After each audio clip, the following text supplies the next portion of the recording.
নমস্কার বন্ধুরা, cook with Shyamoli রান্নাঘরে সবাইকে স্বাগত। আজকে আমি আপনাদের সাথে শেয়ার করতে চলেছি ঘরোয়া পদ্ধতিতে আলুর চিপস ভাজার কৌশল। প্রথমে আলুটাকে কেটে নেবেন, মেশিনেতে একটু ডিজাইন করে কেটে নেবেন যাতে দেখতে সুন্দর লাগে। তারপর আলুর চিপসগুলোকে নুন মাখিয়ে 2 মিনিট গরম জলে সেদ্ধ করে নেবেন।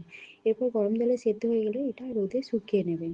যখন চিপসগুলো রোদে শুকিয়ে যাবে, কড়াইয়ে তেল গরম করবেন। যখন তেল গরম হয়ে যাবে তখন যে শুকনো করা আলু চিপসগুলোকে ওগুলো দেবেন।